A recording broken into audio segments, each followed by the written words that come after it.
Good morning, good afternoon, good evening. I hope I've reached you in a positive moment. For those of you that are joining for the first time, this channel is about all things business, more specifically, my experience with small business and whatever I can do to help you start, run, and grow your small business. Don't forget to like, share, and subscribe, of course. Now, today I want to talk briefly about the money. You know, when you're starting the business, the biggest part people think about is the money that they need to either start or continue, grow, whatever. They're thinking about the money. Mainly, I want to focus on the startups. So you will have no action because no one will do anything because they're waiting on this said money to either fall out of the sky. They're going to work super hard, work as many jobs as they can work and get it, borrow it, whatever they're thinking in their mind that they're going to get this money. I would say to you, think about how you are personally with money. Now, I'm not saying that everyone is like this, just some small examples of some that may deal with this. Now, if you're super good with money and you pretty much gonna fund your own stuff, you're not looking for investors, and you already have the money. Let's just say that you already have the money, you've saved it, you're super good with money. You can click off and go on to another section that you possibly need. This is for people. You already kind of not good with money in your personal life. You know how the feeling like, okay, you get paid on Friday. Now, maybe you're every 2 weeks. So we'll say the first week you paid your bills, the second week you had just a little bit of cash left and you spent that up. So now you don't have any money and you're cooking. And so you've ran out of black pepper. You were using cayenne pepper and everything, or using whatever type of peppery like substance that you had. But now when payday hits, not only do you need to go get that pepper, you needed the pepper. True enough, you needed the pepper. But no, you need the organic pepper now. You're going to go ahead and get 2 or 3 peppers because you don't ever want to run out again. Because now you have that money in your pocket. Okay? Now, if someone would have came and gave you just $9, say Wednesday, the Wednesday before you got paid, you wouldn't have thought about that pepper. Or you may have, but you would have went and got the cheap old regular old pepper. And you wouldn't have stocked up or did nothing. You would have just spent the $1 or $2 and got that pepper and kept the rest in your pocket because you knowing that money is scarce. But when you feel like the money is plentiful, you spend it freely. And now I don't want you to have a lack mindset. Don't get me wrong. But I want you to be critical about what you could be doing now before the money part. Before you get to just throwing money at websites, throwing money at logos, throwing money at this advisor and this coach and that person. You're just throwing money because you have it. What can you do for free? Now, as far as your business plan is your money. You construct that business plan correctly, and when you're going shopping for investors, you have something to give them to show them about, all about the business, what you're trying to do, the vision, the mission, the goals, everything, the profit projections, and then they can make a decision on whether or not they want to invest in you. The business plan can also be for the internal, for you and your team. So you and your team know where you're going, what the goal is. So day to day, the tasks match up with the bigger the bigger picture. So you get it. So instead of waiting until you get $5,000, waiting until you get $1,000, waiting until you do waiting and waiting and waiting, all you're gonna do when you get that money is blow it, and you're probably going to spend on things that you can do yourself with your own sweat equity. You can save a lot of that money. I'm just gonna go on LegalZoom and do it. I mean, why not just go and to the website, download the form, fill it out, mail it into the state with the fee, $350 for, $200, whatever it is in your state, and register your business with the state on your own. You're gonna pay $700 for something that's $300. You could be saving. I'm just gonna do it. I don't feel like dealing with it. Okay. You can get on to a very free software program like GIMP, which kind of mimics Photoshop. It's not as good as Photoshop, but you can perform some tasks with it.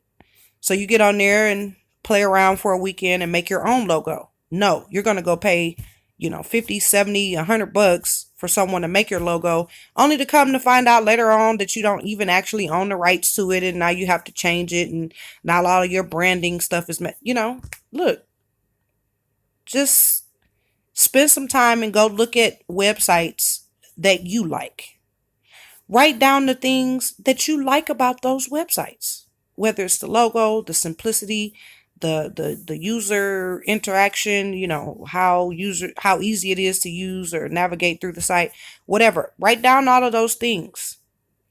And when you're going forward to build your own site, whether you're doing it yourself or paying someone, you have an idea of what you want it to look like. Looking through those sites are pretty much free, based whatever your internet connection, your phone, whatever, the bill that you pay for that. So maybe you are in the start days and you're doing that section of your plan where you're listing all of the startup costs. You think you're about to go out and buy computers and monitors and printers and paper.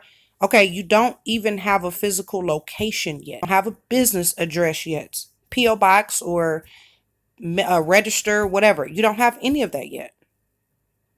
See, again, that's why you do what you can do for free. Another thing you can do, you can compile a list of free resources, actual for real free resources. They're on smallbusiness.gov, entrepreneur.com, or you can just literally type in free resources for businesses, free advertising for businesses, and list all of those ones that are legitimate and go through and post. Another thing you could be doing is your daily content creation, whether you're talking about what phase you're in the startup, whether you're describing personal experiences with your startup, something. You're creating content. You're creating this library of content. Now, this, again, is free because what are you going to do? You're going to are you going to hire a social media manager? When you got money, you can throw all this money at the wall and nothing sticks. And these people run away with their profit, laughing all the way to the bank, but you've not made a dime after you've thrown all this money against the wall. So think exactly how you would the day before your payday, 2, 3, 5 days before your payday. When you're sitting there and okay, I don't have any money to spend. It's spent, it's gone.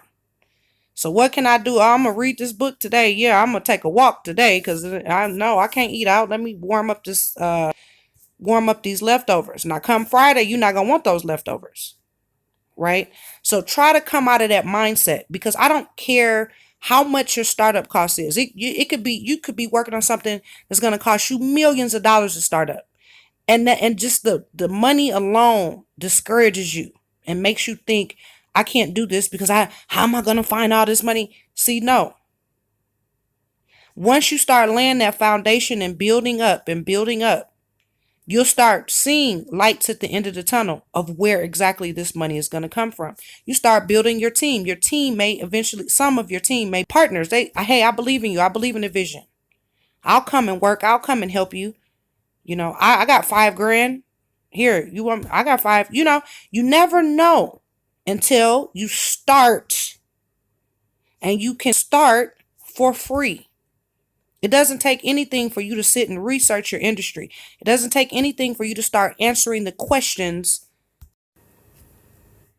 that a business plan answers. What problem are you solving? It's free to answer that question. You have a product or a service that you feel is going to solve a problem. Who are your customers? Who are the people that are most likely going to buy your product or service?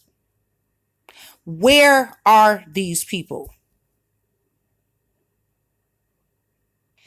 Answer just those 3 questions alone. Just go and answer those. That's free.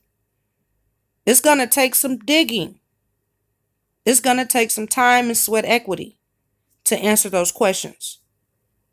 But you don't need $1 million in the bank before you answer those questions.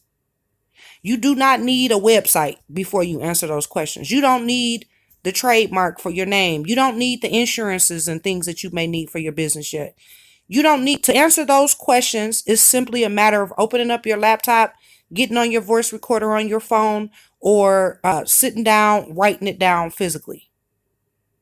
And whatever your time you feel your time is worth. But that's stuff that you calculate at the end once you've built your business. Right now, you can sit and do 2 hours a day dedicated to answering those questions. What problem are you going to solve with your business? Who are your customers? And where are they? Where are they?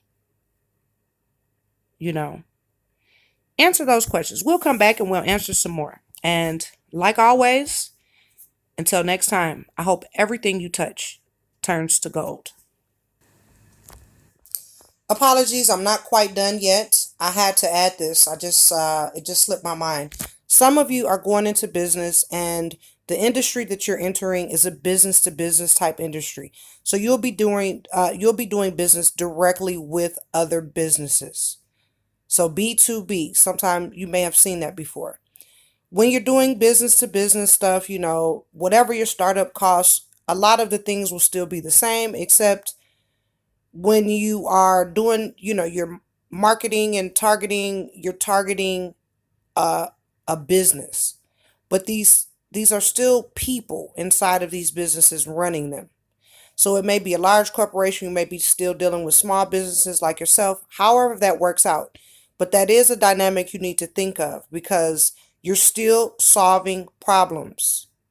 What is a problem that you're solving for that business? Just like you're thinking for the customer. What problem are you solving for that business? Well, most businesses want to make more money. So if you have something that you can do that cuts some type of costs or automates something or helps them improve their bottom line, and may not even be about money. It could be something that helps improve the morale of the entire company, the team, everybody. So think critically. You still will need your startup costs, but while you're waiting for that to materialize, there's a lot of research that you can still be doing on the types of businesses that you want to do, have relationships with and how to build those relationships. You may want to go and research people that has successfully done what you're doing. If it's something that's already being, not to copy, but to be inspired by. These are still all free things that you could be doing. So keep in mind, the client may be different, but the concepts are the same. So I couldn't leave that off, make the audio session too long, but I had to cover that.